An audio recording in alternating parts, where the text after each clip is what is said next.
जय हिंद साथियों, नमस्कार। आप देख रहे हैं कंपटीशन स्टडी यूट्यूब चैनल। दोस्तों, आज के इस वीडियो में संस्कृत शिक्षा विभाग हिंदी विषय स्कूल व्याख्याता का जो पेपर हुआ उसकी फुल यहाँ पर आंसर की हम देखने वाले हैं, यानी कि संपूर्ण प्रश्न पत्र की आंसर की हम देखेंगे।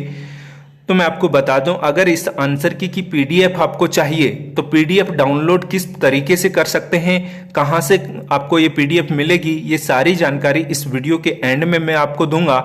इससे पहले आप इस वीडियो में देखकर आप अपने पेपर की आंसर की मिलान कर सकते हैं। तो चलिए शुरू करते हैं। प्रश्न नंबर 1 यहां पर आप देख सकते हैं स्क्रीन पर। पीयूष प्रवाह में संकलित सत्य के प्रयोग नामक आत्मकथा के विभिन्न अंशों के विषय में कौन सा कथन सही नहीं है? तो यहां पर इसका सही जवाब होगा ऑप्शन 4, शांति निकेतन शीर्षक अंश में शांति स्थापना पर बल दिया गया।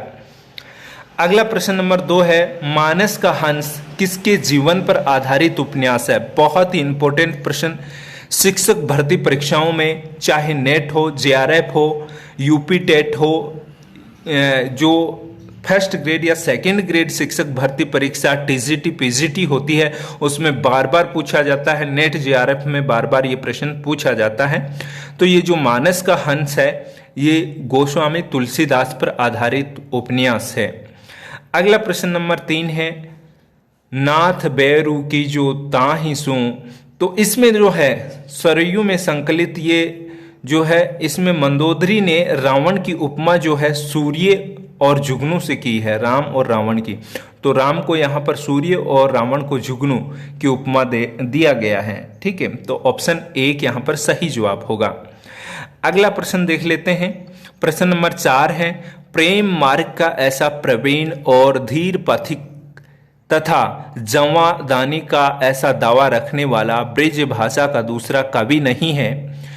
तो ये जो है आचार्य रामचंद्र शुक्ल द्वारा कहा गया है घनानंद के संबंध में। ऑप्शन 4 इसका सही जवाब। अगला प्रश्न देखते हैं। प्रश्न नंबर 5, किरण धेनुए कविता में गवालिन किसे कहा गया है? तो गवालिन पृथ्वी को कहा गया है, यानी कि वसुधा को कहा गया है। ऑप्शन यहाँ पर 3 होगा, वसुधा।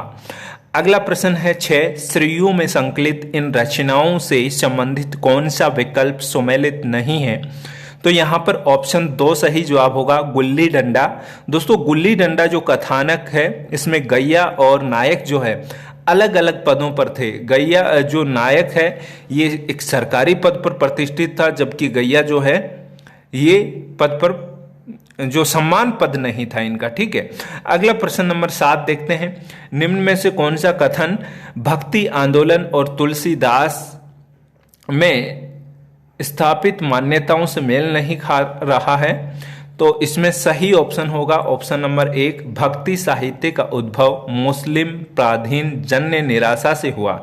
तो ये जो है ना, तुलसीदास का जो भक्ति आंदोलन है उससे संबंधित ये मेल नहीं खाता है।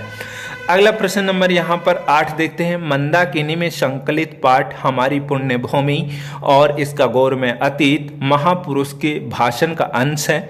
तो ये विवेकानंद के जो भाषण है उसका अंश है ये। अगला प्रश्न नंबर 9 है, डॉक्टर राम कुमार वर्मा से बातचीत। पाठ के आधार पर बताइए कि राम कुमार वर्मा को गद्य गीत लिखने की प्रेरणा कहाँ से मिली? तो उनको कश्मीर की जो प्राकृतिक शोभा है, सौंदर्य है, उसको देखकर उसको ये जो है गद्य गीत लिखने की प्रेरणा मिली थी। अगला प्रश्न नंबर 10 है, कांपती अंगुलियों में कसकर पकड़ा हुआ अखबार और आंखों में बाण विद कौच युगल की मोग पीड़ा थी। तो इसमें जो है मोग पीड़ा थी, ये जो गद्यांश है, यानी कि ये जो कथन है किस गद्यांश से लिया गया है, किस लेसन किस पाठ पर आधारित है, किस पाठ से लिया गया है? तो ये निर्वासित से लिया गया है। ठीक है, निर्वासित। अगला प्रश्न 11 है, कागा के भाग बड़े सजनी माखन रोटी। तो ये जो है ऑप्शन 2 इसका सही जवाब हो जाएगा। जब काग ने, कोये ने कृष्ण के हाथों से वो रोटी लेकर उड़ गया था, तो यहाँ जब उन्होंने हाथों के स्पर्श किए कृष्ण को, तो उन्होंने भाग्यशाली बताया है कोये को कि उन्होंने कृष्ण के हाथों का स्पर्श प्राप्त कर लिया है। इस वर्ष इस प्रकार से इसका ऑप्शन 2 सही जवाब। अगला प्रश्न नंबर 12 है, निम्नलिखित में दुष्यंत कुमार का गजल संग्रह है, बहुत ही फेमस है, ये बार बार पूछा जाता है, नेट जेआरएफ में भी बहुत बार आया है। ऑप्शन 1 साये में धूप, ये दुष्यंत कुमार का गजल संग्रह है। अगला प्रश्न नंबर 3 है, मित्रता नामक निबंध में विश्वास पात्र मित्र की उपमा किसे दी गई है?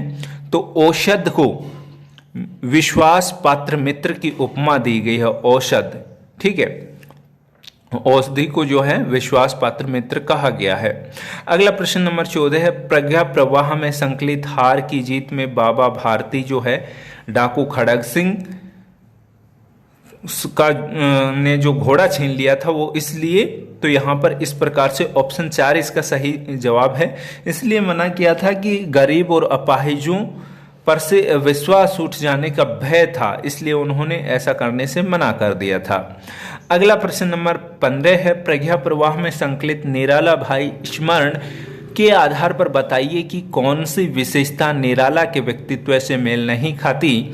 तो इसमें ऑप्शन 3 सही जवाब होगा, उनका जीवन बहुत व्यवस्थित था, क्योंकि निराला का जो जीवन व्यवस्थित नहीं था तो इस प्रकार से ये मेल नहीं खाती है, तो ऑप्शन 3 सही जवाब।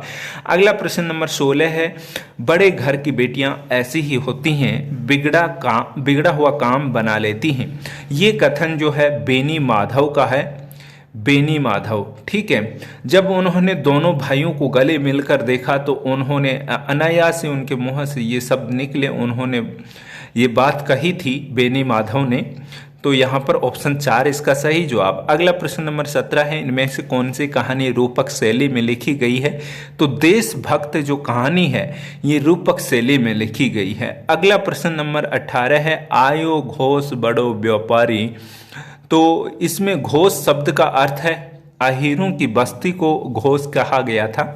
अगला प्रश्न नंबर 19 है, अपरा में संकलित धूर्त झरो कविता में कवि क्या कामना करते हैं? तो वो आशापूर्ण नव युग के आगमन की आशा करते हैं, ठीक है। अगला प्रश्न नंबर यहाँ पर 20 है, शुभ सांत्वना है शोक में वे और औषधि रोग में, तो यहाँ पर सांत्वना और औषधि ये जो है ये शब्द पत्नी के लिए प्रयुक्त किए गए हैं, ऑप्शन 3 ये सही जवाब हो जाएगा। अगला प्रश्न नंबर 21 है, अपरा में संकलित गद्य रचना में मानवेतर जीवों का सजीव चित्रण हुआ है, तो इसका सही जवाब होगा ऑप्शन 2, निक्की रोजी और रानी महादेवी वर्मा की जो ये थे, ये जानवर थे, ठीक है, तो उनको पालने पर आधारित ये महादेवी वर्मा की रचना है। अगला प्रश्न नंबर 22 है, अपरा में संकलित नशा कहानी का व्यंग्य विषय क्या है? तो ये है कथनी और करनी की विसंगति पर प्रहार किया गया, ऑप्शन 1 सही जवाब होगा। अगला प्रश्न नंबर 23 है, स्वतंत्र उपासक महाराणा प्रताप के आधार पर बताना है कि अब्दुल रहीम खाना जो है प्रताप से लड़े बिना ही क्यों लौटे थे? तो वे हैं प्रताप के चरित्र की महानता से प्रभावित होकर वापस लौट गए थे। तो अगला प्रश्न नंबर 24 है, यदि मुझे हास्य की प्रवृत्ति न होती तो मैंने कभी का आत्मघात कर लिया होता, तो यहाँ पर इसका सही जवाब होगा, विलायती संवाददाता से गांधी जी ने यह बात कही थी। अगला प्रश्न नंबर 25 है, ग्रंथ और लेखक के संबंध में कौन सा विकल्प सुमेलित नहीं है? तो यहाँ पर हो जाएगा हिंदी साहित्य का इतिहास डॉक्टर धीरेन्द्र वर्मा नहीं है, ये आप सब जानते हैं हिंदी साहित्य का इतिहास किसने लिखा था, आप जानते हैं तो कमेंट करके ज़रूर बताएं इस प्रश्न का जवाब, और ये किसकी भूमिका में लिखा गया था हिंदी साहित्य का इतिहास, डिटेल से लिखकर बताएंगे आप। उम्मीद करता हूं कमेंट में सभी साथी लिखेंगे। अगला प्रश्न देखते हैं, प्रश्न नंबर 26 है, रीतिकाल की कवियों के परिचय लेखन में मैंने प्राय मिश्र बिंदु विनोद से ही विवरण दिया है, तो ये कथन आचार्य रामचंद्र शुक्ल का है, ठीक है। अगला प्रश्न देख लेते हैं, प्रश्न नंबर 27, साहित्य इतिहास से संबंध में किस ग्रंथ में 693 से 1693 तक की कालावधि, तो ये है वर्मा जी का है हिंदी साहित्य का आलोचनात्मक इतिहास। अगला प्रश्न देखते हैं 28, हिंदी साहित्य के इतिहास का काल विभाजन करने वाले प्रथम, तो ये ग्रियर्सन थे, जॉर्ज ग्रियर्सन, ऑप्शन 1। अगला प्रश्न नंबर 29 है, कौन सा तथ्य सही नहीं है, तो इसका सही जवाब हो जाएगा वर्ण रत्नाकर में काव्य शास्त्रीय तत्वों का विवेचन है। अगला प्रश्न नंबर 30 है, निम्नलिखित रचनाओं को सुमेलित करना है, तो यहाँ पर ऑप्शन 4 इसका सही जवाब होगा। देखिए श्रावकाचार जो है देवसेन की है, तो परमाल रासो जगनिक की है। भरतेश्वर बाहुबली रास साले भद्रसूरी और पाहुड़ दोहरा राम सिंह की 10वीं सदी की रचना है। अगला प्रश्न नंबर 31 है, इनमें से कौन सा कथन सही नहीं है, तो इसका ऑप्शन 3 सही जवाब होगा। नाथों की वाम मार्गी भोग प्रधान योग साधना के पक्षधार थे। अगला प्रश्न नंबर 32 है, राहुल शंकराचार्य ने हिंदी का प्रथम कवि सरहप्पा या सरहपाद को माना था। ऑप्शन 2 सही जवाब हो जाएगा, सरहप्पा। अगला प्रश्न नंबर 33 है, निम्न में गलत कथन है, तो गलत कथन कौन सा है, 1 नंबर ही गलत कथन है। रीति काल में लक्षण ग्रंथ संस्कृत लक्षण ग्रंथों की छाया से पूर्ण से मुक्त हैं। दोस्तों मुक्त नहीं है, ये युक्त हैं, यानी कि उनका प्रभाव रहा है, लेकिन यहाँ पर मुक्त बताया गया है, इसलिए ये गलत हो जाता है, ऑप्शन 1। अगला प्रश्न नंबर 34 है, रीति काल में कवियों के विषय में कौन सा कथन असंगत है, तो यहाँ पर ऑप्शन इसका 2 सही जवाब हो जाता है।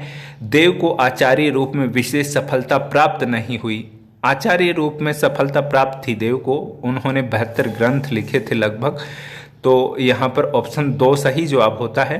अगला प्रश्न नंबर 35 है, बिहारी के विषय में कौन सा कथन सही नहीं है, तो अगला प्रश्न इसका सही जवाब हो जाता है, मिस्र बंधुओं ने उन्हें देव से बड़ा कवि माना है, तो ये गलत हो जाता है यहाँ पर।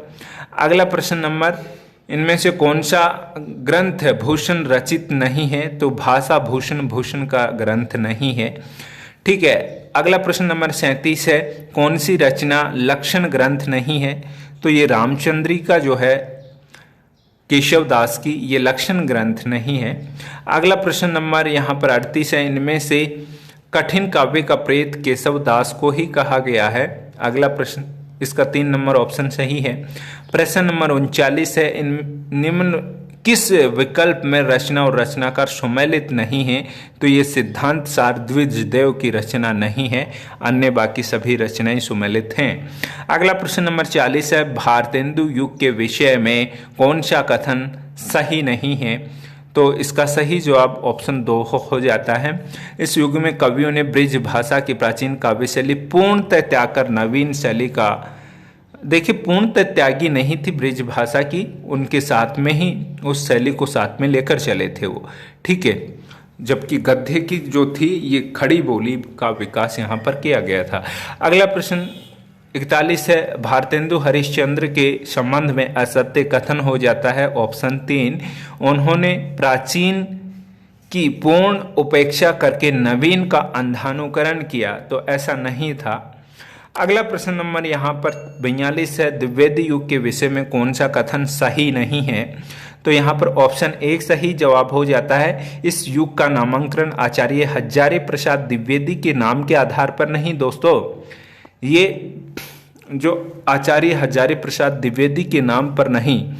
अब आप हमें बताएंगे कि कौन से जो द्विवेदी थे उनके नाम के आधार पर द्विवेदी युग का नामांकन हुआ। ऑप्शन में जो कमेंट बॉक्स में लिखकर बताएंगे, आप डिटेल से लिखेंगे जितना जानते हैं। उम्मीद करता हूं सभी साथी जो वीडियो को देख रहे हैं वे कमेंट बॉक्स में कमेंट करके लिखेंगे। अगला प्रश्न नंबर 43 है, कौन सा कथन मैथिली शरणगुप्त के कवित्व से मेल नहीं खा रहा, तो इसका सही जवाब हो जाता है ऑप्शन 4। अगला प्रश्न देख लेते हैं।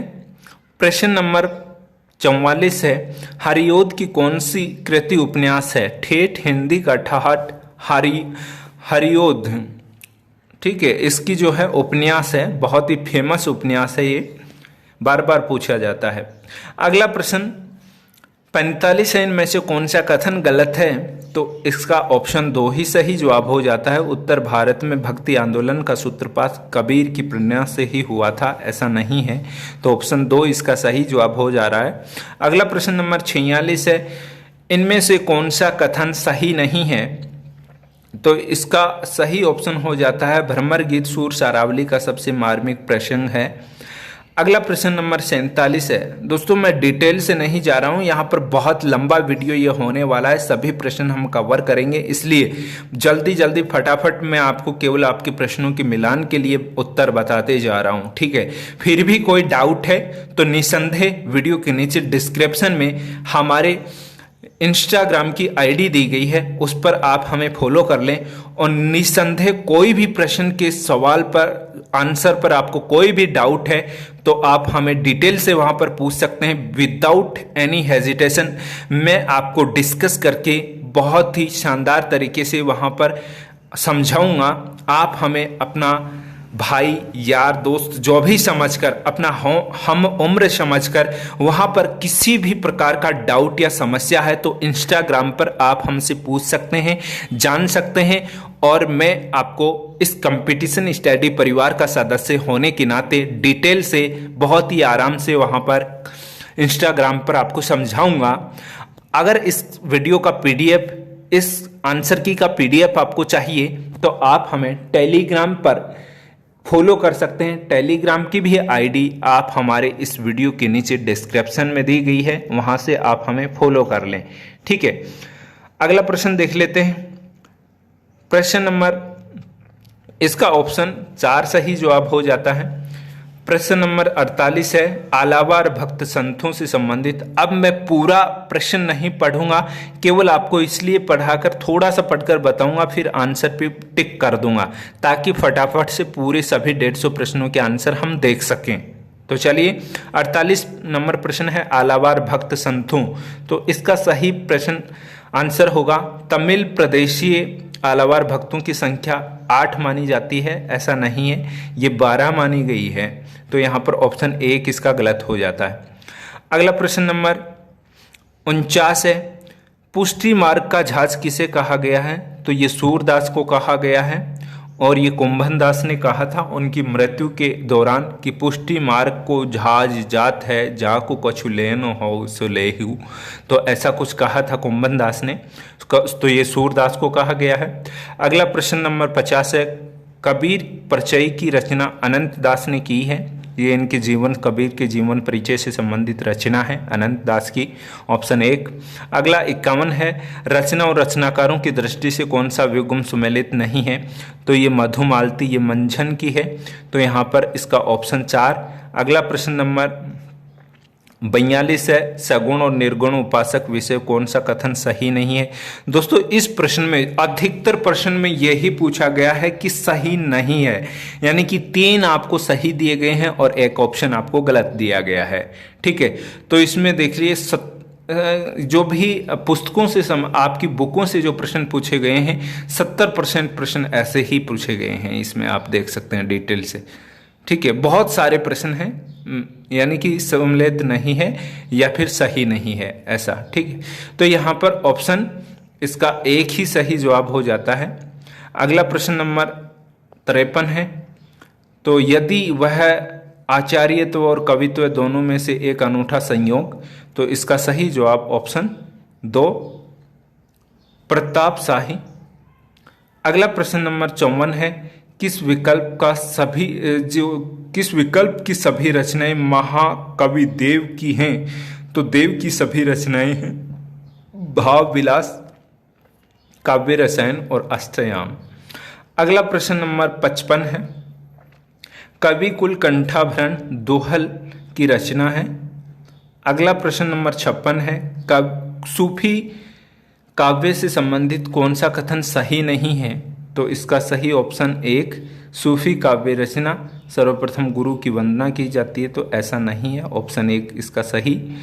अगला प्रश्न नंबर देख लेते हैं हम 57, शंकराचार्य के बाद इतना प्रभावशाली और इतना महिमान्वित, तो इसका सही जवाब होगा ऑप्शन 3, आचार्य हजारी प्रसाद द्विवेदी। अगला प्रश्न नंबर 58 है, इसमें काव्य रचनाओं को सुमेलित करना है। ऑप्शन इसका 2 सही जवाब हो रहा है। देखिए, जिंदगी और जोंक अमरकांत की रचना है, और फैंस के इधर और उधर तो इसमें है ज्ञान रंजन की रचना है। गदल, ये बहुत ही प्रसिद्ध रचना है। गदल है रांगी राघव का, और जहां लक्ष्मी कैद है राजेंद्र यादव की कहानी है। तो यहाँ पर इस प्रकार ऑप्शन 2। अगला प्रश्न नंबर 59 है, मर्दुल्ला गर्ग की रचना कौन सी है? एक और अजनबी, तो यहाँ पर इसमें 4 हो रहा है। शंकर शेष की एक और द्रोणाचार्य, ठीक है, बहुत ही फेमस रचना है ये। और सुरेंद्र वर्मा की क्या है? 8वां सर्ग, बार बार पूछा जाता है। तो ऑप्शन यहाँ पर 4 इसका सही जवाब हो जाता है। अगला प्रश्न नंबर 60 है, वापसी, तो वापसी रचना है उषा प्रियवंदा की। और यहाँ पर एक चूहे की मौत, ये है बदी उजमा, तो यहाँ पर इसका ऑप्शन 2 सही निकल कर आता है। ऑप्शन 2 हो जाएगा। आवारा मसीहा विष्णु प्रभाकर, और मछली मरी हुई, तो ये हो रहा है राजकमल चौधरी, ठीक है। अगला प्रश्न 61 देख लेते हैं हम, इनमें से कौन सा कथन सही नहीं है? तो इसका सही जवाब हो जाएगा, तुलसीदास में निराला ने विदेशी संस्कृति पर भारतीय संस्कृति की विजय को प्रतिष्ठापित किया। अगला प्रश्न नंबर 62 है, इन रचनाओं के रचनाकारों के साथ सुमेलित करवाया गया है। तो यहाँ पर देखिए आप, रस सिद्धांत, ये रचना है डॉक्टर नगेंद्र की। संस्कृति के 4 अध्याय आप सबकी को पता है, रामधारी सिंह दिनकर की रचना है। भाषा और समाज, ये रचना है रामविलास शर्मा की। दूसरी परंपरा की खोज नामवर सिंह की। अगला इसका सही जवाब ऑप्शन 1 हो रहा है। अगला प्रश्न नंबर 63 है, निम्नलिखित रचनाओं से संबंधित विधाओं के साथ सुमेलित करते हुए सही विकल्प का चयन कीजिए। तो सही विकल्प देखिए, इसमें ऑप्शन 3 हो रहा है। ऑप्शन 3 के अनुसार देखते हैं, क्या भूलूं क्या याद करूं, ठीक है। तो यह हरिवंश बच्चन राय की आत्मकथा का पार्ट है, ठीक है। तो इसमें ऑप्शन ये इस प्रकार से, सौंदर्य की नदी नर्मदा, ये है यात्रा वृत्तांत है। और रांगे राघव अंतरंग, ये जो परिचय है ये इसकी जीवनी है। और क्षण बोले कण मुस्कुराए रिपोर्टार्ज है। इस प्रकार से ऑप्शन 3 सही। 66 नंबर में रचनाओं को सम्मिलित करवाया गया है।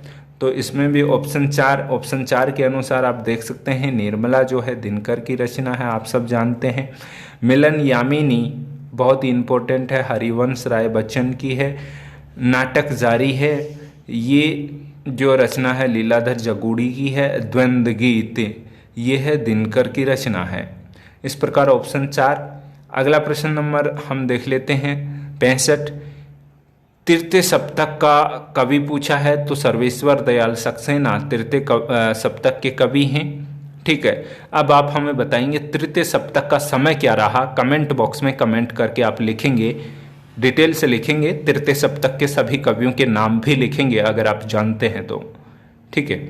अगला प्रश्न नंबर 66 है, निम्नलिखित समकालीन महिला रचनाकारों और उनकी रचनाओं से संबंधित कौन सा विकल्प सुमेलित नहीं है।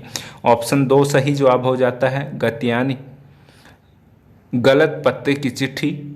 अगला प्रश्न नंबर 67 है, प्रकाशन वर्ष की दृष्टि से जो है दिनकर की ये रचनाएं इस प्रकार हैं, रेणुका, समधेनी, सामेधेनी और रश्मिरथी और वर्षी, ठीक है। अगला प्रश्न नंबर 68 है, प्रकाशन वर्ष की दृष्टि से पंत की निम्नलिखित रचनाओं का सही क्रम इस प्रकार होता है, ग्रंथि, युगवाणी, श्रवण किरण और चिदंबरा। अगला प्रश्न नंबर यहाँ पर देख लेते हैं 69 है, तो इसमें भी सही कालक्रमानुसार आशु, स्कंदगुप्त, ध्रुवस्वामिनी और कामायनी, ठीक है। अगला प्रश्न नंबर 70 है, 70 के अनुसार ये जो आगे की रचनाएं हो जाती हैं, इतलम, हरी घास, प्रक्षण भर, बावरा, अहेरी और आंगन के पारद्वार, ये इनका कालक्रमानुसार व्यवस्थित किया गया है। अगला प्रश्न नंबर 71 है, प्रकाशन वर्ष की दृष्टि से प्रेमचंद की रचनाओं का सही कालक्रमानुसार सेवा सदन, रंग भूमि, गबन और गोदान हो गया। अगला प्रश्न नंबर देख लेते हैं 72, इनमें से कौन सा कथन सही नहीं है। तो ये ऑप्शन 1 हो जाता है, अभिधा शब्द शक्ति, ठीक है। अगला प्रश्न नंबर यहाँ पर देखते हैं 73। इनमें से कौन सा कथन गलत है? तो इसका कथन गलत हो जाएगा दृष्टांत अलंकार सामान्य कथन का समर्थन विशेष कथन द्वारा किया गया है। अगला प्रश्न नंबर 74 है, किस विकल्प में अलंकार और उसका उदाहरण सम्मिलित नहीं है? तो इसका ऑप्शन 3 हो जाएगा। ये दृष्टांत का है, उदाहरण का नहीं है, तो ऑप्शन 3 सही जवाब। अलग 75 नंबर है, यहाँ पर दोहा और चौपाई से संबंधित, तो विषम चरणों में 11-13 पर यति होती है, तो ऑप्शन 2 इसका सही जवाब हो रहा है। अगला प्रश्न नंबर यहाँ पर हरिगीत का छंद के संबंध में, तो ये अंत में जो है लघु गुरु नहीं होता है, यहाँ पर ऑप्शन 4 इसका सही जवाब हो रहा है। अगला प्रश्न नंबर 77 है, 77 काव्य गुण के संबंध में, तो यहाँ पर इसका सही जवाब हो रहा है ऑप्शन 2 आचार्य भरत ने गुणों की संख्या 8 मानी है, तो ये गलत है। अगला प्रश्न नंबर 78 है, निम्नलिखित में से कौन सा कथन सही नहीं है? तो इसका सही जवाब ऑप्शन 3 हो जाएगा, जिन रचनाओं में आलम्बन हृदय। अगला प्रश्न नंबर 79 है, कौन सा कथन गलत है? तो इसका सही जवाब ऑप्शन 1 ही हो जाएगा, प्रलय सात्विक से तात्पर्य है शरीर का कंपायमान होना। अगला प्रश्न नंबर 80 है, भरत मुनि के रस निष्पत्ति विषयक सूत्र में प्रथम व्याख्याता भट्टलोलुट हैं। अगला प्रश्न नंबर 81 है, काव्य यशसे अर्थ कृते व्यवहार विदे शिवेतर क्षते, तो इसका सही जवाब होगा ऑप्शन 2 आचार्य मम्मट। अगला प्रश्न नंबर 82 है, रस विषय कौन सा कथन सही नहीं है? तो इसका सही जवाब ऑप्शन 4 करुणा रस, इसका उल्लेख नाट्य शास्त्र में नहीं है, तो ऐसा ये इस प्रकार से गलत हो रहा है। अगला प्रश्न नंबर 83 है, रमणीयार्थ प्रतिपादक शब्द काव्यम, ये तो पंडित जगन्नाथ का है, बहुत बार पूछा जाता है, ऑप्शन 1। अगला प्रश्न नंबर 84, इसमें सही जवाब हो जाएगा ऑप्शन 4 आचार्यों ने ध्वनि काव्य के 2 प्रमुख भेद माने हैं। अगला प्रश्न नंबर 85, वक्रोक्ति विषय का कौन सा कथन सही नहीं है? इसका सही जवाब हो रहा है ऑप्शन 3 आचार्य कुंतक ने वक्रोक्ति से प्रमुख भेद 8 माने हैं। अगला प्रश्न, रस निष्पत्ति और साधारणीकरण से संबंधित कौन सा कथन सही नहीं है? तो इसका ऑप्शन 1 सही जवाब हो रहा है, साधारणीकरण भट्टलोलट का नहीं है, भट्टनायक का। अगला प्रश्न नंबर यहाँ पर देख लेते हैं 87, इसका सही जवाब हो रहा है ऑप्शन 2 अरस्तु शुद्ध प्रतिकृति को मानते हैं, तो ये इसका ऑप्शन 2 सही जवाब हो रहा है। अगला प्रश्न नंबर 88 है, लॉन्जाइन्स के उदात्त तत्व की दृष्टि से कौन सा कथन गलत है? तो ये ऑप्शन 3 इसका सही जवाब हो रहा है, अलंकार योजना को उदात्त तत्व का विरोधी माना गया है, ऐसा नहीं है, इस प्रकार ऑप्शन 3।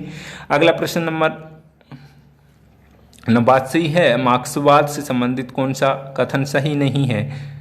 तो ये मार्क्सवाद के अनुसार समाज में कला का पहला स्थान है, तो ये इस प्रकार ऑप्शन 4। अगला प्रश्न नंबर 90 है, मनोविज्ञान को व्यवहार का विज्ञान मानने वाले, तो ये जेवी वॉटसन है, ऑप्शन मनोविज्ञान को व्यवहार के विज्ञान के रूप में स्थापित वॉटसन ने किया है, ऑप्शन 2। शिक्षा मनोविज्ञान व्यवहारिक रूप है, तो ये मनोविज्ञान का है, ऑप्शन 4 यहाँ पर सही जवाब हो जाएगा। अगला प्रश्न नंबर 92 है, स्टैनली हॉल की पुस्तक किशोरावस्था, तो ये है एडोलसेंस, ऑप्शन 2। अगला प्रश्न नंबर 93, इनमें से कौन सा कथन सही नहीं है? इसको छोड़ते हैं, कुछ प्रश्न हम यहाँ पर छोड़ रहे हैं, जो प्रश्नों को मैं छोड़ रहा हूँ वो आगे फिर से आपको बता दिए जाएंगे, या आप हमारे इंस्टा और जो है टेलीग्राम चैनल पर जुड़ जाएं, वहाँ पर इन प्रश्नों की आंसर की आपको मिल जाएगी। अगला प्रश्न नंबर 96 देखते हैं, मानसिक रूप से व्यवस्थित स्वास्थ्य व्यक्ति की विशेषता नहीं है, तो यह ऑप्शन 2 हो जाएगा, सामंजस्य की योग्यता का अभाव नहीं होता। ये प्रश्न इस प्रकार से गलत हो जाता है, होती है ये तो इस प्रकार 3 ऑप्शन। अगला प्रश्न नंबर 97, जीन प्याजे की संज्ञानात्मक विकास की अवस्था में मूर्त क्रिया होती है 7 से 11 वर्ष, ठीक है। अगला प्रश्न नंबर 98 है, छोड़ते हैं। 99 देखते हैं, 99 का है, छात्रों की आगमन तर्क शक्ति विकसित करना। अगला प्रश्न देखते हैं, प्रश्न नंबर हम 101 देखते हैं, शिक्षण प्रतिमान का कौन सा तत्व विषय वस्तु के प्रस्तुतिकरण से संबंधित, तो इसका संरचना। अगला प्रश्न नंबर 102 है, निम्न में से संप्रेषण की विशेषता नहीं है, तो ये ऑप्शन 4 संप्रेषण सदैव गत्यात्मक प्रतिक्रिया नहीं होती। अगला प्रश्न नंबर 103, भाषा शिक्षण में लेखन कौशल से संबंधित अधिक सहायक है वर्ड प्रोसेसिंग, ठीक है, कार्यक्रम जो होता है ये सबसे अधिक सहायक होता है। भाषा शिक्षण लेखन के लिए पूछा गया है दोस्तों, ये लेखन के लिए पूछा गया है, ठीक है। अगला प्रश्न नंबर 104 है सूक्ष्म, तो इसमें हो जाएगा सूक्ष्म अध्ययन। अगला प्रश्न देख लेते हैं, प्रश्न नंबर 105, बुद्धि का कौन सा सिद्धांत उद्दीपक अनुक्रिया सिद्धांत द्विखंड सिद्धांत है। अगला प्रश्न नंबर 107 देखते हैं, निम्न में से कौन सा विकल्प अभिक्रमित अनुदेशन का नहीं है, तो इसके अंतर्गत हम सुकराती विधि का अध्ययन करते हैं, ये ऑप्शन 1 इसका सही जवाब हो जाता है। अगला प्रश्न नंबर 108 है शिक्षण के हस्तक्षेप के अंतर्गत आते हैं, तो ये आते हैं शिक्षण विधियां और पाठ्यवस्तु। अगला प्रश्न नंबर सीखने के वक्र में से कौन सा वक्र छात्र की सीखने की गति प्रारंभ में धीमी होती है, तो ये अंत्योदय वक्र हो जाएगा, ऑप्शन 2। अगला प्रश्न नंबर 110 है निम्न में से कौन सा मनोविज्ञान की आत्मनिष्ठ विधि नहीं है, तो ये आत्मनिष्ठ विधि है, तो ये आत्म गाथा वर्णन हो जाएगा, गाथा वर्णन ऑप्शन 1 हो जाएगा। अगला प्रश्न नंबर 111 प्रत्यक्षात्मक चिंतन संबंधित है, तो ये पूर्व अनुभवों पर आधारित वर्तमान की वस्तु से संबंधित है। प्रत्यक्ष जो वस्तु होती है उसी को देखकर हम पूर्व जो हमने संपर्क किया है उसी के अनुसार उस वस्तु को हम देखते हैं।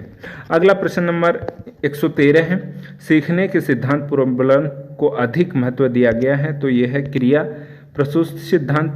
अगला प्रश्न नंबर 114 है गेस्टाल्ट शब्द, तो गेस्टाल्टवादी जर्मन वैज्ञानिक, तो ये जर्मन भाषा का ही शब्द है, हालांकि बहुत से स्टूडेंट ने दिमाग लगाया तो लैटिन कर दिया होगा, लेकिन यहाँ पर ये जर्मन का ही शब्द है गेस्टाल्ट समग्र, ठीक है। तो इसमें अगला प्रश्न 115 है रेविन प्रोग्रेसिव मैट्रिसेस परीक्षण बुद्धि के किस तत्व का मापन करता है, तो ये करता है विशिष्ट व क्रियात्मक बुद्धि तत्व दोनों का करता है, ऑप्शन 4। अगला प्रश्न नंबर 116 देखते हैं मूल प्रवृत्ति सिद्धांत के जनक हैं विलियम मैकडूगल, आप सब जानते हैं, ऑप्शन 3। अगला प्रश्न नंबर 117 कौन सा विकल्प शिक्षण सिद्धांत से संबंधित नहीं है, ऑप्शन यहाँ पर 4 हो जाता है। शिक्षण सिद्धांत में शिक्षण के लिए शिक्षक व छात्र की उपस्थिति अनिवार्य होती है, जबकि यहाँ पर नहीं होता पूछा गया। अगला प्रश्न यहाँ पर देख लेते हैं 119 रॉबर्ट गेने द्वारा प्रतिपादित अधिगम 8 प्रकारों में, तो यहाँ पर यह हो जाता है विभेद अधिगम, ऑप्शन 1। अगला प्रश्न नंबर 120 देख लेते हैं, तो 120 में ऑप्शन 3 यहाँ पर पत्र के ऊपर बाईं ओर प्रेषक का नाम और पदनाम नहीं लिखा जाता है, अर्धशासकी में ऐसा नहीं होता।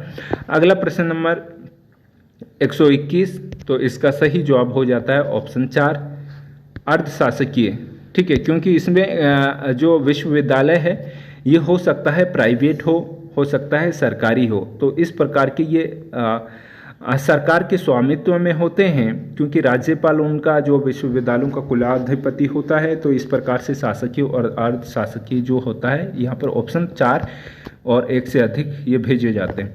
अगला प्रश्न नंबर 122 है, तो 122 में ये जो है इसके अंदर शब्दकोश के अनुसार सही क्रम में, तो इस प्रकार से ऑप्शन 1।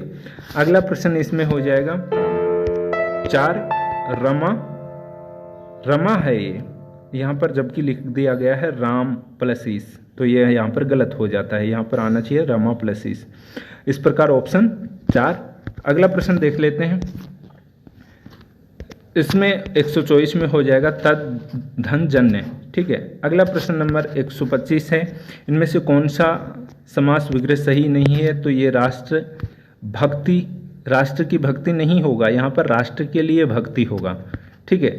अगला प्रश्न देख लेते हैं, प्रश्न नंबर 126, इनमें से कौन सा सामासिक पद गलत है, तो ये जीवन पर्यंत, तो आजन्म नहीं होगा, ये आजीवन होता, लेकिन यहाँ पर आजन्म लिख दिया, तो ये होगा जन्म पर्यंत हो गया इसका, तो लेकिन जीवन और जन्म, ठीक है, ये अलग अलग चीज़ें हैं। ऑप्शन 4। अगला प्रश्न नंबर, किस विकल्प में वी उपसर्ग है? तो व्यतीत, विधन, अतीत। ठीक है। अगला प्रश्न यहाँ पर देख लेते हैं 128, किस शब्द में इन प्रत्यय है? तो ग्रामीण, ग्राम, धन, इन। ठीक है, ग्रामीण। अगला प्रश्न 129, किस शब्द में एरा प्रत्यय नहीं है? तो इसमें सवेरा। ठीक है, सबे। यहाँ पर कोई मूल शब्द नहीं रह जाता है। सबे का जो इसको तोड़ते हैं शब्द को, तो इसमें सबे कोई मूल शब्द नहीं है। ठीक है, कमर, सांप और मम, इस प्रकार से ये इसमें मूल शब्द बच जाते हैं अन्य में। अगला प्रश्न देख लेते हैं 130, किस शब्द में 2 से अधिक उपसर्ग हैं? अव्यवस्था। ठीक है, अव्यवस्था, अ और वी। अगला प्रश्न देख लेते हैं यहाँ पर, कौन सा शब्द अनेकार्थी शब्द गुरु से संबंधित? तो यहाँ पर ऑप्शन 1 पृथ्वी। इनमें से कौन सा विलोम शब्द सही नहीं है? रहित और रहित का होगा सहित। ठीक है। अगला प्रश्न यहाँ पर 133 देख लेते हैं, कौन सा विलोम युग्म सही है? तो ऑप्शन 4 इसका सही होगा, संगठन, विघटन। अगला प्रश्न सही पूछा गया है। अगला प्रश्न यहाँ पर देख लेते हैं, इसका सही जवाब होगा कटिबद्ध और कटिबद्ध। ठीक है, ये उल्टा कर दिया गया है, तो इसका ये हो जाएगा। अगला प्रश्न नंबर है, तो इसमें देखिए पर्वत 135 में, पर्वत के ऊपर की समतल भूमि उपतयिका नहीं होता है, ये अधितयिका होती है। ये पर्वत की ऊपर की नहीं, नीचे की समतल भूमि को उपतयिका कहते हैं, जबकि ये ऊपर की पूछ रहा है तो अधितयिका होगा। ठीक है। अगला प्रश्न नंबर है 136, किस विकल्प में शब्द परस्पर पर्यायवाची हैं? तो ये नहीं है, तो ये सभी शब्द परस्पर पर्यायवाची नहीं हैं, तो इसका हो जाएगा पाषाण, पस्तर और उत्पल। अगला प्रश्न देख लेते हैं 137, वर्तनी की दृष्टि से सभी शब्द शुद्ध? तो ये दंपति, अहल्या और द्रष्टव्य। अगला प्रश्न देख लेते हैं, इसमें शुद्ध पूछा गया है, तो ऑप्शन 2 इसका सही जवाब हो जाएगा।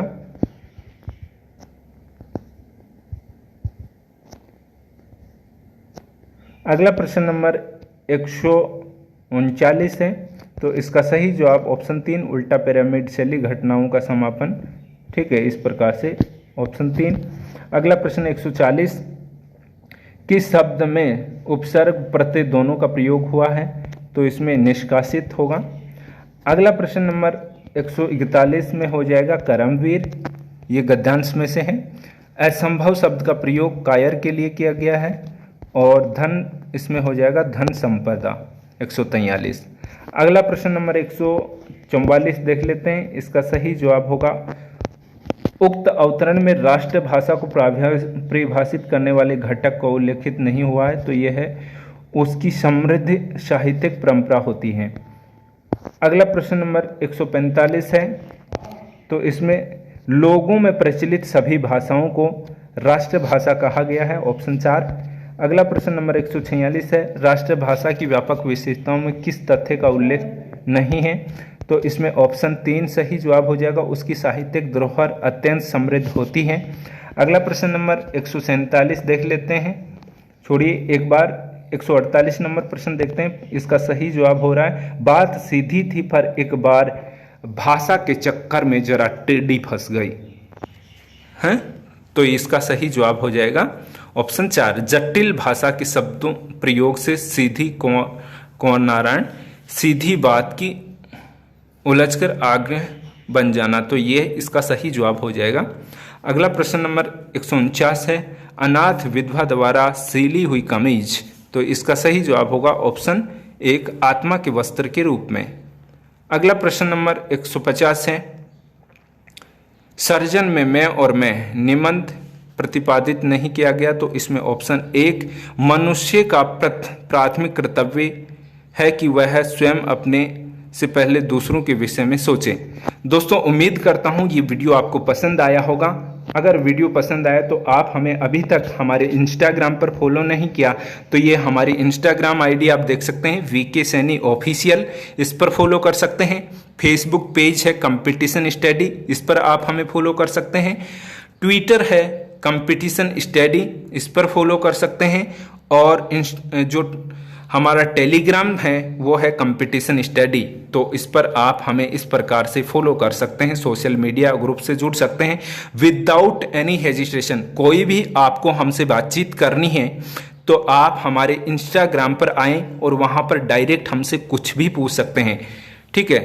यथाशीघ्र आपके सभी बातों के, सभी सवालों के यहाँ पर जवाब दिए जाते हैं। Thank you for watching. फिर मिलेंगे एक ऐसे वीडियो के